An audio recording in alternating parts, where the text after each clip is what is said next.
नमो अरिहन्ताणं नमो सिद्धाणं नमो आयरीयाणं नमो वज्रायाणं नमो लोये सौवसाऊणं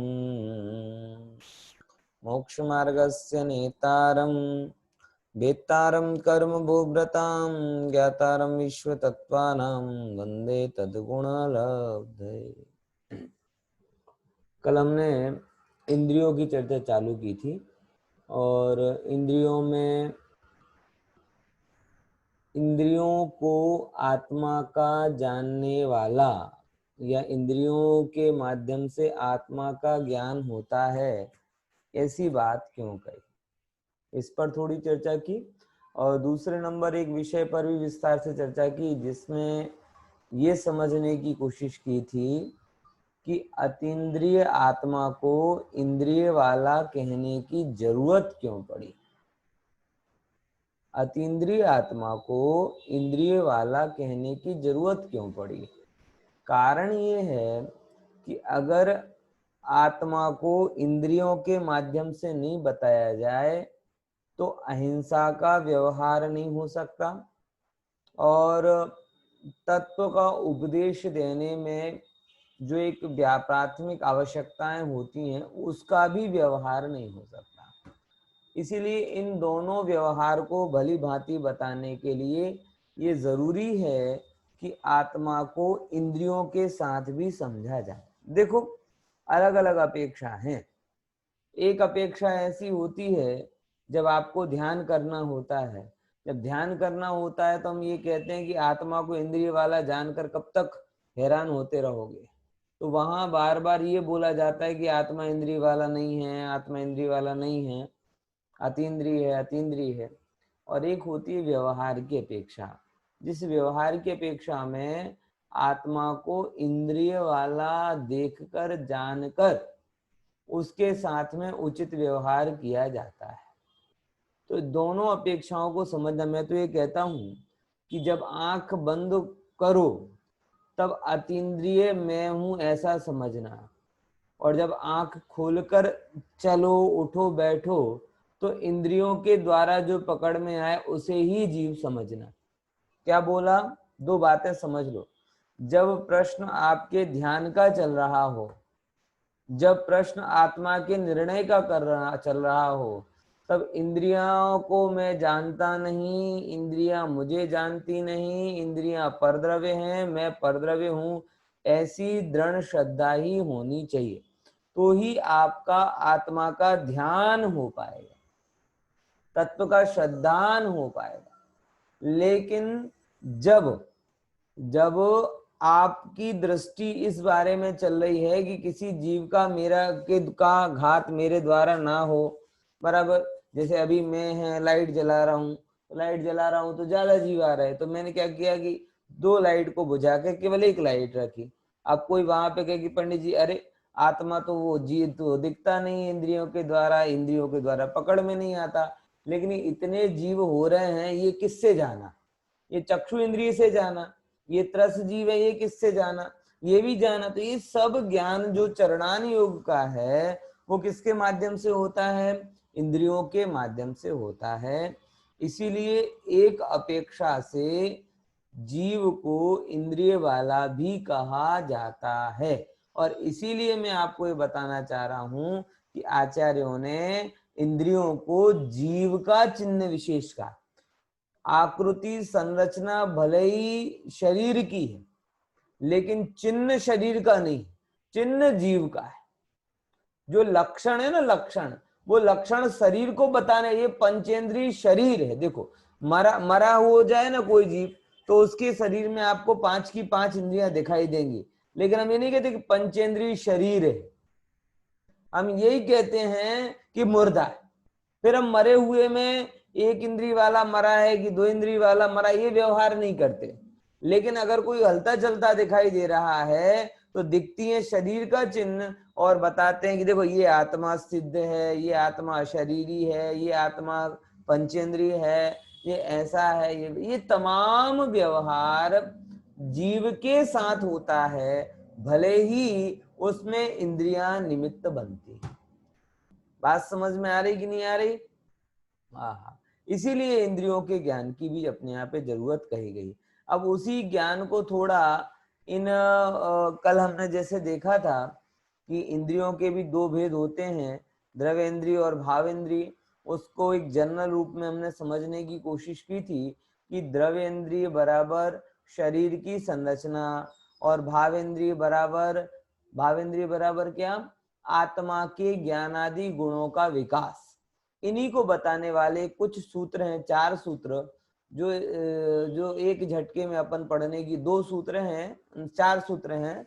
और इन 4 सूत्रों में एक इंद्रियों के संदर्भ की आपकी प्राथमिक जानकारी पूरी हो जाएगी। बराबर। तत्वार सूत्र में इंद्रियों को बताने वाले 4 ही सूत्र हैं। कौन कौन से देखते हैं अपन, चलिए। पंचेंद्रियाणी, बोलिए पंचेंद्रियाणी। अभी सब अनम्यूट कर दे और मेरे साथ दोहराएं। सारे लोग अनम्यूट कर दें, अभी मैं ही कर देता हूं, लेकिन ध्यान रखें दूसरे और कोई डिस्टरबेंस ना हो। बराबर ना? देखो क्या कहा, पंचेंद्रियाणी। पंचेंद्रियाणी, एक साथ बोलिए पंचेंद्रियाणी। सामान्य अर्थ करेंगे। हाँ, इंद्रियां 5 होती हैं। इंद्रियां कितनी होती हैं? 5। सूत्र है द्विविधानी। द्विविधानी, बोलिए द्विविधानी। वो 5 इंद्रियां मुख्यतः 2 प्रकार की होती हैं। द्वि मतलब 2 प्रकार की होती हैं। कौन कौन सी? वो तीसरे नंबर के सूत्र में बताया। निर्वृत्युपकरणे, निर्वृत्युपकरणे, बोलो निर्वृत्युपकरणे, निर्वृत्युपकरणे निर्वृत्युपकरणे द्रव्येन्द्रियम, द्रव्येन्द्रियम, निर्वृत्युपकरणे द्रव्येन्द्रियम, निर्वृत्तिकरणे द्रव्येन्द्रियम, वृत्युप, बोलो निर्वृत्तिकरणे द्रव्येन्द्रियम। हाँ, निर्वृत्तिकरणे वृत्युप, हाँ, द्रव्येन्द्रियम, बहुत सरल। वृत्तिकरणे। अब चौथे नंबर का लब्ध्युप योग, लब्ध्युप योग, लब्ध्योपयोगी द्युप शब्द थोड़ा कठिन पड़ेगा। लब्ध्युप योग भावेन्द्रियम, लब्ध्युप योग। क्या कहते हैं इन 2 सूत्रों में, 17 और 18 में? बधु अनम्यूट करी बात करो। चलो मैं करी दी दुकानों ने कि निर्वृत्ति और उपकरण द्रव्येंद्रिय हैं। अब देखो द्रव्येंद्रिय अपन ने 2 प्रकार की कही थी। कौन कौन सी? इंद्रियां 2 प्रकार की कही थी। ऐसे एक अपेक्षा से इंद्रियां 5 प्रकार की हैं और एक अपेक्षा से 2 प्रकार की। 5 टाइप हैं, है ना? 5 क्या हैं? उन इंद्रियों के अलग अलग प्रकार हैं। और 2 उन 5 प्रकार की इंद्रियों में 2 प्रकार पड़ते हैं। मतलब द्रव्य स्पर्शन इंद्रिय, भाव स्पर्शन इंद्रिय, द्रव्य रसना इंद्रिय, भाव रसना इंद्रिय। बराबर। ऐसे द्रव्य घ्राण चक्षु कर्ण लगा देना और भाव चक्षु घ्राण चक्षु कर्ण लगा देना। बराबर। तो ये 5 प्रकार की इंद्रियां 2-2 प्रकार से होती हैं। कौन कौन सी? द्रव्येंद्रिय रूप से और भावेंद्रिय रूप से। अब बताते हैं। तो द्रव्येंद्रिय किसे कहते हैं? बोले निर्वृत्ति और उपकरण को द्रव्येंद्रिय कहते हैं। बराबर। निर्वृत्ति मतलब शरीर, ये आगे स्लाइड में और विस्तार से बताएंगे, तब आप और अच्छे समझ लीजिएगा। अभी तो सूत्र का अर्थ कर रहे हैं कि जब निवृत्ति मतलब शरीर के जो परमाणु इंद्रिय रूप शरीर रूप बदल रहे हैं, वो कहलाती है निवृत्ति। फॉर एग्जाम्पल आंख क्या है? बोले आंख, वो तो क्षोभसम है, वो अलग है, लेकिन आंख एक पर्टिकुलर संरचना है। उसके अंदर एक वाइट आई बॉल है, ब्लैक गोला है। बराबर। एक स्ट्रक्चर है। जो स्ट्रक्चर है आंख का, जो स्ट्रक्चर है कान का, जो स्ट्रक्चर है जीव का, जो स्ट्रक्चर है नाक का, तो जो स्ट्रक्चर है वो कहलाता है निवृत्ति। अब निवृत्ति में भी कुछ होता है मेन स्ट्रक्चर और कुछ होता है एक्स्ट्रा स्ट्रक्चर, बराबर। जैसे अब उसको सरल तरीके से, आंख तो है ना, लेकिन आंख है, लेकिन आंख की सपोर्टिंग चीज कौन सी है? पलक, आईलेस। ये आईलेस बड़ी गजब चीज है कि अगर ये आंख की निरंतर सुरक्षा के लिए रहती, आंख में कोई भी तकलीफ हो ये आईलेस सेव करती है, सिक्योरिटी करती है उस चीज की, बराबर। तो आंख की सुरक्षा के जो साधन हैं वो साधन कहलाते हैं उपकरण। आंख का उपकरण, जीवा का उपकरण दांत है, वो सुरक्षा में देते हैं, जीव को बचाते हैं, होंठ हैं वगैरह वगैरह। ऐसे आप देखोगे तो हर इंद्रिय की रक्षा आंख, ये देखो अब एक्चुअल कर्णेंद्रिय जो दिखाई दे रही है नहीं है एक्चुअल कर्णेंद्रिय, तो ये तो कर्णेंद्रिय का उपकरण है। ये क्या है? उपकरण है। आजकल बड़े काम में आ रहा है ये उपकरण। चश्मा टांगने के काम में तो आता ही था, मास्क टांगने के भी काम में आ रहा है, मतलब ओवरलोडेड हो रहा है। अभी तक तो सिंगल काम करता था चश्मा टांगने का, अब क्या करने लगा? मास्क को भी टांगने का काम करने लगा। ओवरलोडेड, डबल वर्क हो गया, बेचारे को पगार भी नहीं मिलती, लेकिन क्या करेंगे। तो उपकरण, ये कर्णेंद्रिय नहीं है। कर्णेंद्रिय तो अंदर है, जो कंपन में हो रही है। यहां तो कर्णेंद्रिय की सपोर्टिंग इंद्रिय है, उपकरण ये, बराबर। तो ये निवृत्ति और उपकरण द्रव्य इंद्रिय है, बराबर। और भावेंद्रिय क्या है? लब्धि और उपयोग। लब्धि और उपयोग, ज्ञान भी दो प्रकार का होता है। जैसे आपकी क्या कहते हैं, कमाई भी दो प्रकार की होती ना। एक जो आपकी प्रॉपर्टी है वो बैंक में पड़ी हुई है, और एक प्रॉपर्टी वह है जो रनिंग में घूमती है। तो होती ना, अधिकतर लोग क्या करते हैं, फिक्स डिपॉजिट वाली चीज को पड़ा रहना देते हैं, लेकिन रूटीन व्यवहार तो करते हैं। ऐसे ज्ञान में भी है, कुछ ज्ञान आपका ऐसा है जो पड़ा हुआ रहता है, उपयोग में नहीं आता। तो जो पड़ा हुआ है लेकिन आपको याद है वह है लब्धि, और जो पड़ा हुआ है साथ साथ उपयोग में भी आ रहा है वो कहलाता है उपयोग। तो ज्ञान की जो दो दशाएं जो लब्धि में है और उपयोग में है वो लब्ध्युपयोगो भावेंद्रियम कहलाती हैं। अब इसी चीज को थोड़ा आगे खुलासा करते हैं। ये 4 सूत्र हैं, लगभग लगभग अपने आज हो जाएंगे पूरे पूरे, है ना। देखो, इंद्रिय की खुलासा अपन ने कर ही दिया है। इंद्रियां दो प्रकार की होती हैं, कौन कौन सी? द्रव्येंद्रिय और भावेंद्रिय। कल जिसे चर्चा में लिया था वो क्या है? शरीर नाम कर्म के उदय से बनने वाले शरीर के चिन्ह विशेष, बराबर।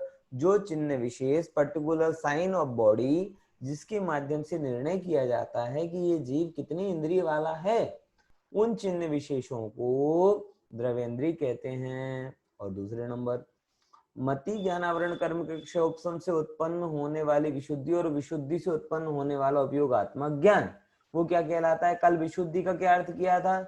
विशुद्धि का क्या अर्थ किया था? विशुद्धि मतलब चरित्र की निर्मलता की, क्लैरिटी।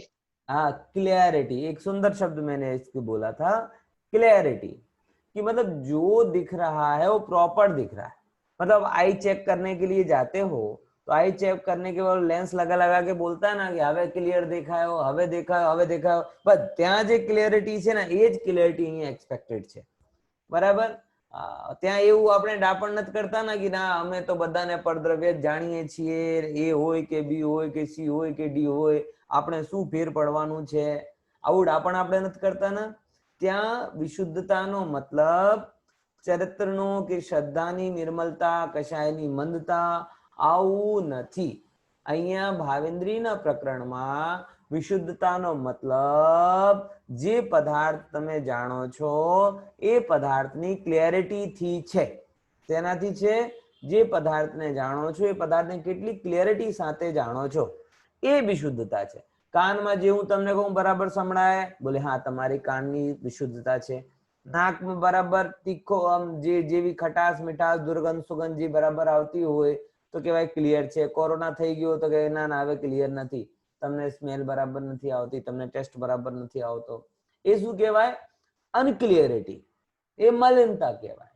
અને જે જેવો છે એવો જાણવામાં આવે એ ક્લિયરિટી કહેવાય। તો એમ કહેવાશે કે ભાવેન્દ્રિયનો ક્ષોભસમ બરાબર વ્યક્ત થયો છે।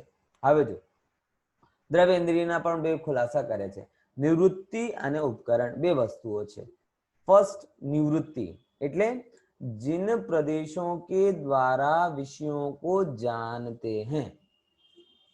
बराबर। देखो ऐसे आत्मा तो सर्वत्र ज्ञायक ही है, बराबर, लेकिन वो जो निमित्त नैमित्तिक व्यवस्था है कि भाई आत्मा तो सर्वांश से ज्ञायक है, लेकिन माथा पे अगर अक्षर रख दोगे तो ABCD कुछ दिखाई नहीं देगा।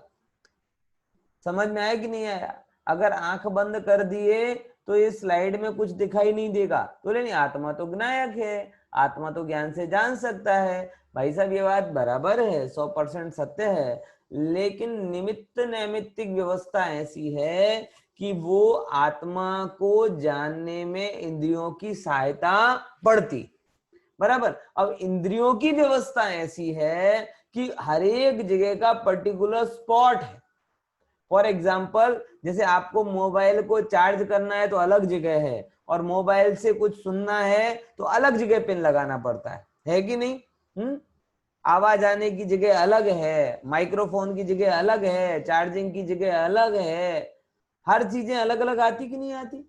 हेडफोन लगाने की जगह अलग है। तो यही मोबाइल है, इसके अंदर एक 2-3 बने, यहाँ से आवाज आ रही है, यहाँ से चार्ज हो रहा है, यहाँ से, तो ये क्यों है? कोई कहे नहीं ये तो सर्वांग से काम करता है। भाई सर्वांग से काम करता है, लेकिन इसकी निमित्त नैमित्तिक व्यवस्था है कि इसी जगह से काम करेगा। चार्जिंग ये बीच वाले पॉइंट से ही होगा, आवाज हेडफोन यहीं से आएगी, और आप जो नॉर्मल बात करते हो यहीं से आएगी, स्पीकर होगा वहां। तो ये क्यों है? बोले इसकी जैसी इस मशीनरी की व्यवस्था है, वैसे बॉडी भी एक मशीन है। मैं तो ये कहता हूं, हमने बहुत क्या कहते हैं, शायद 3rd या 4th क्लास में साइंस के चैप्टर में एक पार्ट पढ़ा था कि इंसान का शरीर दुनिया की सबसे गजब मशीन है। ये शायद आपने भी पढ़ा हो, the best machine in the world is human body. सबसे श्रेष्ठ एग्जाम्पल मशीनरी का कौन सा है? ये ह्यूमन बॉडी। अब जैसे इस मशीन में पर्टिकुलर काम के लिए पर्टिकुलर फंक्शन होता है, वैसे इस मशीन में भी पर्टिकुलर काम के लिए पर्टिकुलर फंक्शन होता है। आप वहां पे ये ब्लेम नहीं कर सकते कि भाई मेरी आंखें क्यों देखती है, हाथ क्यों नहीं देखते। अच्छा रहता ना ऐसे ऐसे फेरते तो आपको ब्रेल लिपि सीखनी पड़ेगी। मुंह खोलना पड़ता है, बड़ी तकलीफ होती है, हाथ से ही टेस्ट आ जाए ना। विचार करके देखो। इसीलिए कहते हैं कि इस सिस्टम है कि इसके इस शरीर के कुछ प्रदेश उस पर्टिकुलर काम करने के रूप परिणमित तो होते हैं। ये आपको करना नहीं पड़ता, ये नामकर्म इसे मेंटेन कर लेता है। और अच्छा है, मैं तो कहता हूं ये आज अपनी ह्यूमन बॉडी अपने बेस्ट फॉर्म में है, और ये इसको करने के लिए अच्छा है कि आपसे कोई डिजाइनिंग नहीं मांगी। आप खुद सोचो कि आपको आपकी बॉडी की डिजाइनिंग करने के लिए बोला जाता तो आप क्या करते? आपको तो 2-3 चीजों से ज्यादा आता नहीं है। कलर को कहते कि थोड़ा व्हाइट कर दो, हाइट को कहते थोड़ा लंबा कर दो, वजन को कहते थोड़ा कम कर दो, बस 3 चीजों के बाद आपका ज्ञान खत्म है कि नहीं? सही है ना? है? आप सोचो मैं जो कह रहा हूं कि नाम कर्म ने आपकी जानकारी लिए बिना ही इतना बड़ा काम कर दिया। ये पूरी डिजाइनिंग, इस मशीन की डिजाइनिंग अगर आपको सौंपी जाती और मेंटेनेंस करने का काम भी आपको सौंपा जाता तो आपकी क्या हालत होती, मुझे बताओ।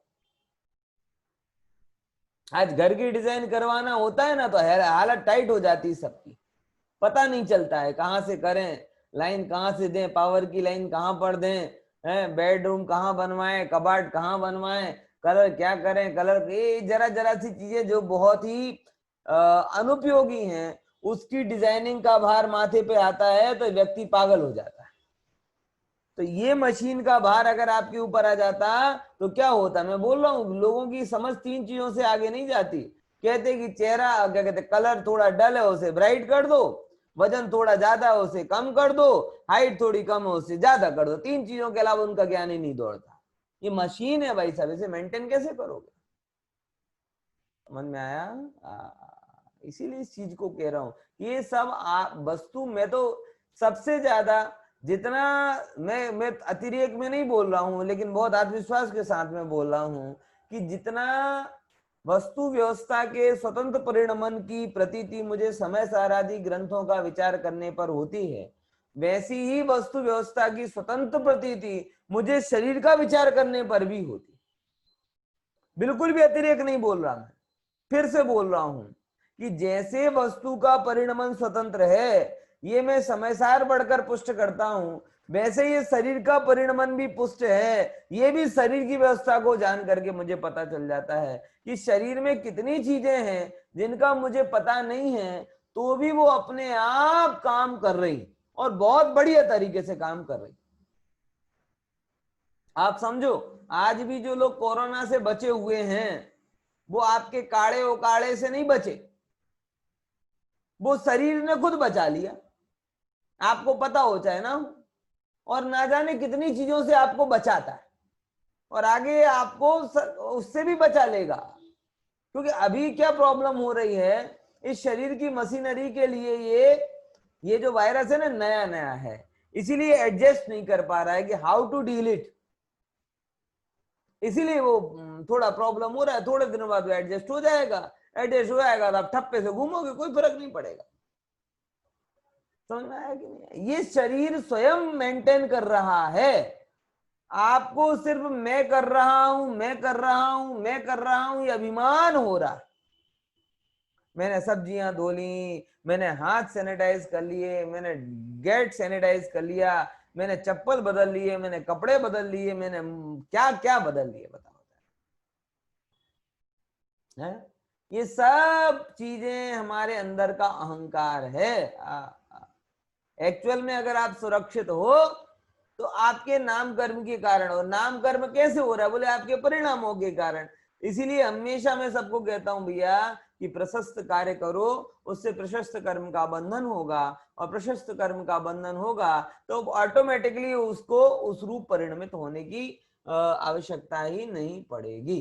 पॉइंट समझ में आया कि नहीं है? तो बात यहां से उठी थी कि शरीर की जो कुछ चीजें हैं वो खुद ब खुद इस चीज को मेंटेन कर रही हैं, लेकिन उसकी फंक्शनिंग ऐसी है कि वो पर्टिकुलर काम पर्टिकुलर जगह से ही होता है। और उसके लिए यहाँ पर कहा है कि जिन प्रदेशों के द्वारा विषयों को जानते हैं वो द्रव्येंद्रिय कहलाती, वो पर्टिकुलर शरीर के प्रदेश, बराबर। फिर उपकरण क्या कहलाती है कि जो निवृत्ति के सहकारी अर्थात निकटवर्ती हैं। क्या बोला? उपकरण, सपोर्टिंग चीजें। निवृत्ति मतलब आंख देख रही है सरल भाषा में, तो आंख को सपोर्टिंग क्या हो गई? ये आईलेस हो गई, बराबर। ऐसे बहुत सारी चीजें हैं जिसे आप पढ़ेंगे, ये अंदर की इतनी सारी मशीनरी है। ये ब्रेन है ना, ब्रेन, इसकी सपोर्टिंग के लिए खोपड़ा स्केल बन गया पूरा का पूरा। जिवा है, उसकी सिक्योरिटी के लिए होंठ और ये सुरक्षा बन गई, कान के लिए ये बन गया। ऐसे करके हर एक इंद्रिय के सपोर्ट के लिए कुदरत ने कुछ व्यवस्था दी है। तो जो उसके निवृत्ति के सहकारी हैं, निकटवर्ती हैं, वो क्या कहलाते हैं? उपकरण कहलाते हैं। वो क्या कहलाते हैं? सपोर्टिंग चीजें उपकरण कहलाती हैं, बराबर। तो वो उपकरण कहलाई। ओके, आगे अपन देखते हैं। हाँ, निवृत्ति, अब इसको खुलासा करते हैं। निवृत्ति जिनके द्वारा रचना की जाती है। निवृत्ति की क्या परिभाषा बताई? जिन प्रदेशों के द्वारा रचना की जाती है वो कहलाती निवृत्ति। अब वो निवृत्ति दो प्रकार की हो रही, अभ्यंतर निवृत्ति और बाह्य निवृत्ति, बराबर। समझे कि नहीं समझे? जिनके द्वारा क्रिएशन हो रहा है, संरचना हो रही है, वो कहलाती है निवृत्ति। मतलब निवृत्ति मतलब क्या? अपन जगत में निवृत्ति कहते हैं निवृत्त हो गए। संस्कृत में यहाँ निवृत्ति का मतलब निवृत्त होना नहीं है। निवृत्ति मतलब वृत्त, उस रूप हो जाना। निशेषतया वर्तनम निवृत्ति। जो प्रवृत्ति का अर्थ है ना, वही निवृत्ति का अर्थ है। नी का मतलब यहाँ निषेध अर्थ में नहीं है, निशेष के अर्थ में है। मतलब कंप्लीटली उस रूप बदल जाना, ऐसा। प्रवर्तन में तो क्या है? उसमें हेल्प करना। निवृत्तन में क्या होता है? उस रूप हो जाना। इसीलिए जब आप लोग कहते हैं कि निवृत्ति लेना है, निवृत्ति लेना है, तो काम नहीं छोड़ना, बल्कि क्या करना? आत्म कल्याण के काम में तन्मय हो जाना, उसका नाम निवृत्ति है।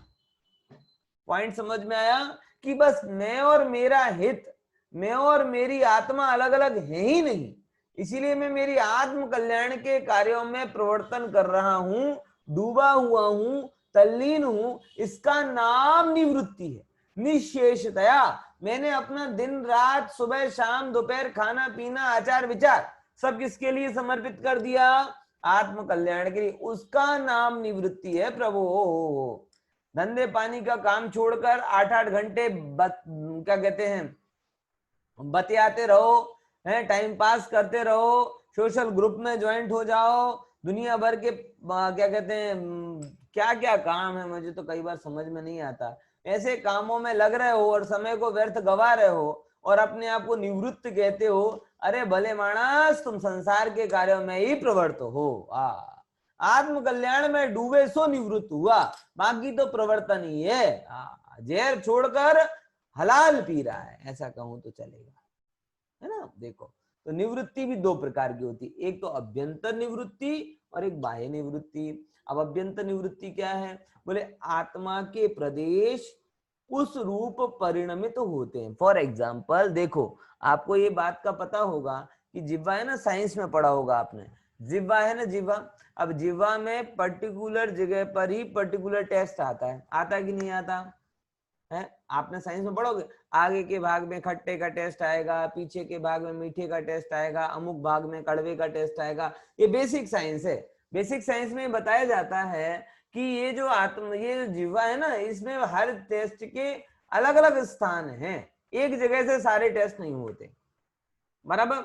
अब देखो, इसी बात को यहाँ बताते हैं, मतलब आत्मा के प्रदेश तो पूरी जिह्वा, अब जिह्वा तो जानती नहीं है, विज्ञान तो आत्मा को नहीं जानता, विज्ञान तो जिह्वा को ही खोजता है, बराबर बराबर, इसलिए उसने जिह्वा में बोली। लेकिन हम तो आत्मा को मानते हैं, तो आत्मा को मानते तो हम ये कहते हैं जिह्वा में तो ज्ञान नहीं है, लेकिन आत्मा में ज्ञान है।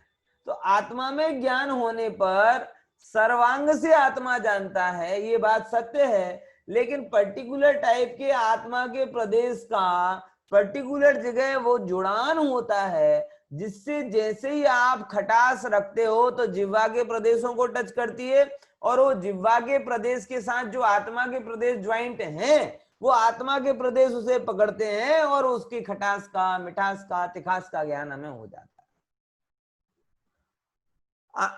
आत्मा के प्रदेश तो माथे पर भी हैं और आत्मा के प्रदेश आंख पर भी हैं, लेकिन माथे के जो आत्मा के प्रदेश हैं वो देखने रूप काम नहीं कर रहे। तो आंख के साथ में जो आपकी आत्मा के प्रदेश हैं वो आंख के निमित्त से मति शुद्ध ज्ञान रूप प्रवर्तन कर रहे। तो अकेले वहां पे शरीर की रचना ही काम नहीं करेगी, पर्टिकुलर वहां पे उस जाति के आत्मा के प्रदेश भी होते हैं। बोलते आत्मा के प्रदेशों में अंतर होता है क्या? अंतर तो नहीं होता, लेकिन उन प्रदेशों की उस रूप जानने की योग्यता उसी जगह पर जाकर व्यक्त होती है, ये कहना चाह रहा हूं। समझ में है कि नहीं यार?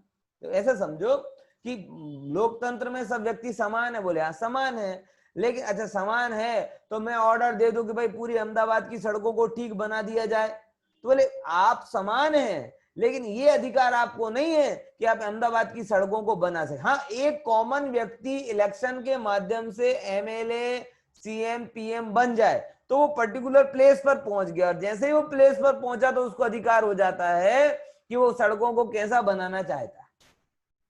वो उसमें विशेषता नहीं है, लेकिन वो एक पद की विशेषता है।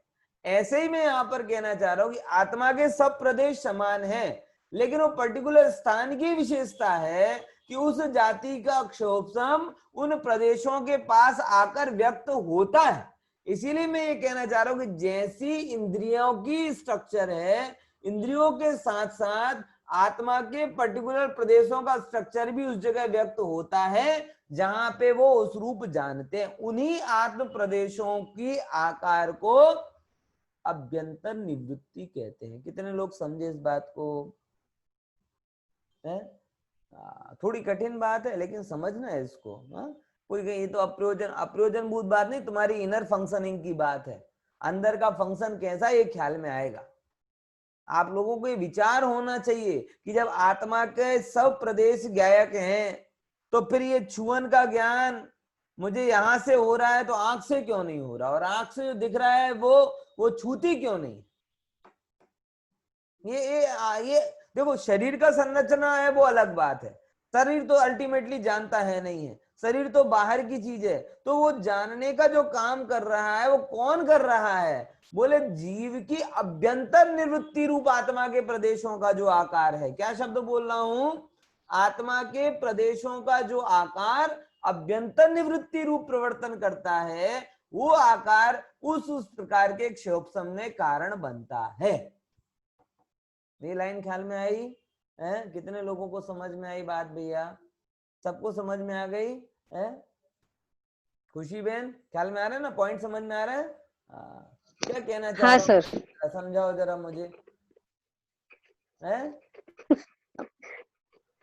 सर जैसे आत्मा के प्रदेश सारे समान है, लेकिन कोई एक पर्टिकुलर जगह से हमें टेस्ट का ज्ञान होता है, कोई एक पर्टिकुलर जगह से स्पर्श का ज्ञान होता है। वो जो रचना अंदर वो अंतर जो पड़ रहा है उसको समझने, अभी तक आप लोगों के मन में ये होगा कि द्रव्येंद्रिय मतलब वहां पे आत्मा के प्रदेशों का कोई लेना देना नहीं। नहीं, ऐसा नहीं। आत्मा के प्रदेश जिस इंद्रियों के सानिध्य में जाते हैं, उन इंद्रियों के उस रूप आकार रूप वो परिणमित हो जाते हैं। और स्वाभाविक है, आत्मा की आंख के नीचे जो प्रदेश होंगे वो चौकोर तो होंगे नहीं, वो आंख के आकार रूप परिणमित होंगे। जिह्वा के जो प्रदेश हैं आत्मा के अंदर, बराबर, अगर यहाँ पे आत्मा के प्रदेश है तो यहाँ पर भी है, तो ये आत्मा के प्रदेश कहाँ होंगे, बोले जिह्वा के रूप परिणमित होंगे। तो एक जिह्वा की भी आकृति बनी ना, वो उस जिह्वा के जैसी जिह्वा की आकृति है वैसे ही जिह्वा की आत्म प्रदेशों की भी आकृति है। और यहाँ जो जिह्वा के आत्म प्रदेशों की आकृति है उसे हम अभ्यंतर निवृत्ति कह रहे हैं, और फिर जो जिह्वा का बाह्य आकार है उसे हम कह रहे हैं बाह्य निवृत्ति। ये बात यहाँ पे पौद्गलिक इंद्रिय का आकार जो है वो कहलाती बाह्य निवृत्ति। क्लियर, समझ में आया? देखो अगली बात, उपकरण। उपकरण क्या कहलाता है? उपकरण मतलब उसके साथ में काम करने वाला, इंद्रियों का सहायक जो होता है। उप मतलब निकट, करण मतलब सहायक, इंद्रियों के निकट काम जो करता है, जिसके द्वारा निवृत्ति का उपकार, उपकार का मतलब हेल्प नहीं लेना यहाँ पर, उपकार मतलब नजदीक जाके जो उसके साथ काम करता है वो उपकार कहलाता है। वो भी दो प्रकार के होते हैं। कौन कौन से? अभ्यंतर उपकरण और बाह्य उपकरण, बराबर। फॉर एग्जाम्पल, एक्चुअल में देखता जानता कौन है? देख, अपन साइंस की भाषा में कहें तो देखने का काम कौन करता है? है विनोद भाई है यहाँ पर? वो विनोद भाई बताएंगे, आंख वाले चश्मे वाले है ना। बोलो विनोद भाई, कौन देखता है? आंख में कौन देखता है? विज्ञान की भाषा में आत्मा देखता है, मत बोलना। वो तो चश्मा बोलेगा। होती ना कॉर्निया, कॉर्निया कितनी छोटी होती है। आई करवाते हैं जब, क्या आई डोनेट करते हैं तब क्या लेके जाते हो? आंख पूरी लेके नहीं चले जाते, किसे लेकर जाते? हाँ, वो कॉर्निया। देखो बोल रहे हैं, वो अनम्यूट करके बोल रहे हैं, लेकिन उनका चेहरे को आप समझ जाओ, कॉर्निया कॉर्निया वो लेके जाते, बराबर। तो एक्चुअल में जो मेन देखने वाला काम है वो कौन कर रही है? आंख का एक पर्टिकुलर पार्ट कॉर्निया। और वो इतना गजब है कि इतने सारे वैज्ञानिक हजारों सालों से प्रयास कर रहे हैं, इसने बड़े बड़े रोबोट बना लिए, सुपर कंप्यूटर बना लिए, लेकिन इतनी छोटी सी कॉर्निया नहीं बना पा रहे। बोले उसके लिए वो डिपेंड है। आप समझ रहे हैं कुदरत की ताकत? इतने बड़े बड़े ब्रिज बना लिए, इतनी बड़ी बड़ी मशीनें बना ली, इतने बड़े बड़े चांद पे जाने वाले उन्होंने बना लिए, लेकिन छोटी सी कॉर्निया, बोले वो हम वो बना नहीं सकते, तुम्हारी है तो हम यूज कर सकते। ये कहलाती है वस्तु की ताकत, जो चुनौती दे रही है। विज्ञान, कुदरत विज्ञान को चुनौती दे रहा है कि तू भले ही बड़े होने का दावा करता है, चल इसको रोक के बता। ये कोरोना ने भी इस बात को बहुत जल्दी की, मतलब विज्ञान बड़ा, मेडिकल साइंस बड़े अहंकार में आ गया था कि मैं तो साहब सुपर हूं, सुपर हूं, सुपर। एक छोटे से वायरस ने पूरे दुनिया भर के डॉक्टरों को घुटनों के बल ला दिया कि जब तू चैलेंज की बात करता है मुझे सॉल्व करके बता, चल। अब सब रो रहे हैं उसके लिए। समझ में आया? इसीलिए ये चीज को थोड़ा विचारते चलना और कुदरत की सामर्थ्य को समझना कि आपको पता हो चाहे ना हो, लेकिन नाम कर्म स्वरूप परिणमित हो जाता है। अब देखो ये उपकरण, तो नेत्र में हेल्पफुल चीजें क्या क्या होती? एक्चुअल तो जो द्रव इंद्री जो देखने का काम, वो तो बहुत छोटी, जो कॉर्निया जैसी चीज होती है, वो द्रव इंद्री है। और उसके हेल्पफुल क्या क्या चीजें हैं? बोले काला गोलक जो है, जो इसके नीचे दिख रहा है काला गोल, वो, फिर उसके बाद जो सफेद गोल है वो, ये सब क्या है? उसके अभ्यंतर मशीनरी है जो उसकी सहायता करती है। और नेत्र की आईलेस हुई, आईब्रोज हुई, ये क्या है? पलकें, भौहें, ये उसके बाह्य उपकरण है। तो ये दोनों उपकरण है। सफेद सफेद भी जो है वो भी उपकरण है, काला काला है वो भी उपकरण है, आईलेस और आईब्रोज ये भी उपकरण है। तो ये बाहरी उपकरण है, ये अंतरंग उपकरण। और एक्चुअल द्रवेंद्री क्या है? बोले वो आज की विज्ञान की भाषा में कॉर्निया कहो तो वो एक्चुअल उपकरण है, अभ्यंतर उपकरण जो ज्ञान का साधन है निमित्त रूप से। बराबर। अगली स्लाइड क्या है? भावेंद्री क्या है? भावेंद्री भी के बारे में भी बड़ी सरल बात है, मैंने जो शुरुआत में आपको बताई थी।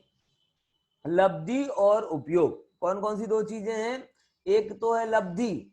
लब्धि मतलब वो पर्टिकुलर टाइप का क्षोभसम आपको व्यक्त हो गया, आपके अकाउंट में किसी ने 5-50 लाख रुपए क्रेडिट कर दिए, मतलब आपको 50 लाख रुपए की लब्धि हो गई। समझ में आया?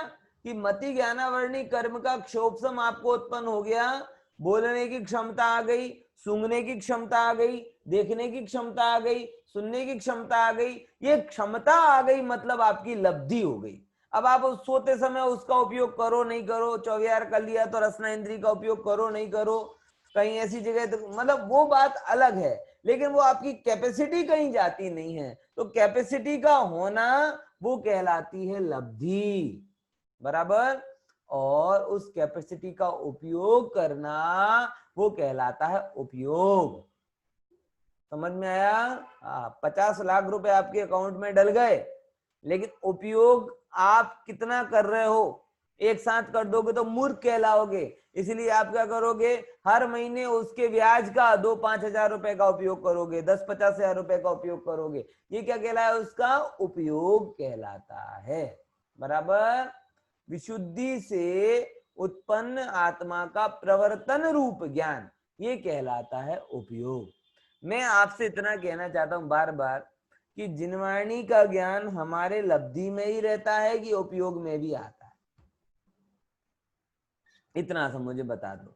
जिनवाणी का ज्ञान, ये सब चीजें तो आपको पता ही होंगी, वो कोई बड़ी बात नहीं। आप मेरे प्रश्न का उत्तर विचारिएगा कि हमने जो घंटे भर में जो अकाउंट में मैं आपके रुपए डेबिट करता हूं, बराबर, क्रेडिट करता हूं, सॉरी मैं क्यों लूं आपसे, जो मैंने ज्ञान की पूंजी आपके अकाउंट में क्रेडिट की, बाकी के 23 घंटे आप उस पूंजी का कितना उपयोग करते हैं, ये चीज विचारणीय है। देखो भैया, क्षोभसम हमें बहुत प्रकार का व्यक्त हुआ है, उसमें कोई बड़कपन नहीं है, लेकिन क्षोभसम का सदुपयोग ये बड़ी बात है। देखो जो अभी हमने पढ़ा उसको समरी करके बोला है, देख लेते हैं। यहाँ पे इंद्रियां दो प्रकार की हैं, द्रव्येंद्री, भावेंद्री। निवृत्ति क्या कहलाती? इंद्रियाकार रूप रचना। उपकरण क्या कहलाती है? जो निवृत्ति की हेल्प करे, वो उपकरण। लब्धि क्या कहलाता है? कि जो पर्टिकुलर क्षोभ